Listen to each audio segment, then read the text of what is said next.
work when it is this cold, the fluid becomes much thicker. So it's like it's trying to pump something really thick through it, and it's really difficult on the whole system, on the pump, on all the seals. So don't work it hard when you first crank it up. Let it idle a few minutes. It's real hard on the hydraulic system in particular, and you might want to glance. A lot of tractors have a glass bowl on their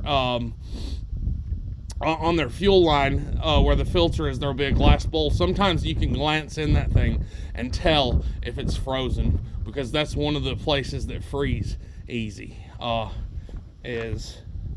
Is the fuel coming in. If it freezes right there, she's not going to crank.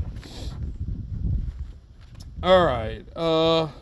Number 5, make sure the cattle can access water. And that's actually what I'm going to do right now. I'm going to check on them. I'm just going to check their condition, see if they look happy, see if they look warm, if they're acting cold. I'm going to do something about that, right? Because if I don't do anything about that, I might come out here tomorrow and have some dead. You guys in Idaho and Michigan, this is a typical fall day for you. It's in the teens right now. I think Mom said it's like 17 degrees.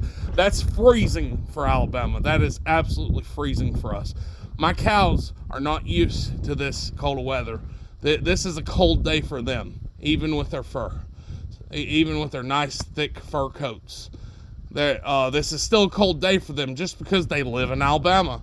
You know, if, like I said, if you were in Michigan, your cows might just be used to this weather. It might not bother them because they're used to it. An animal can adapt to its surroundings within reason.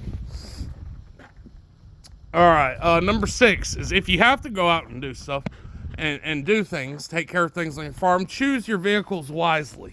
And I'm telling you right now, the only 2 vehicles with the roads iced over how they are, the only 2 vehicles I'm even going to consider taking out away from the house is either this 4-wheeler right here, a 4-wheel drive 4-wheeler, or this 4-wheel drive tractor.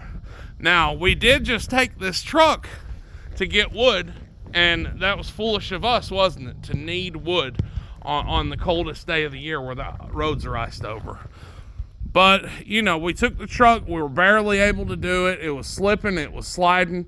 We barely got the wood where it needed to go. But luckily, we did. But it told me enough of what I needed to know about the roads and the condition of, well, just the condition of this area. I would not want to be out on the roads right now. So, anyways, that's another thing you can do. If you have to bring in firewood, try to plan it in a way where you're not out here on the coldest day. Make sure your propane tanks are topped up. Have some kind of alternative way to heat. Don't rely on just electricity. In fact, my helper, he's a buddy, he's a friend, and he's a guy that works for me sometimes. They've gotten by all these years with nothing to heat with except for electricity. Well, I drove him a couple different times this week trying to find propane tanks and propane lines for him to use a little temporary situation just in case the power went out. It was a headache. The stores were sold out. We went to many different stores. They were all sold out. So don't let yourself get in that situation. Have an alternate way to heat. And when you see it's going to get really cold, check and make sure both of those methods. If it's electricity and propane, make sure that your propane tank has propane in it. Or if it's electricity and wood, make sure you have some firewood stored away. So that's going to be my last tip for the day.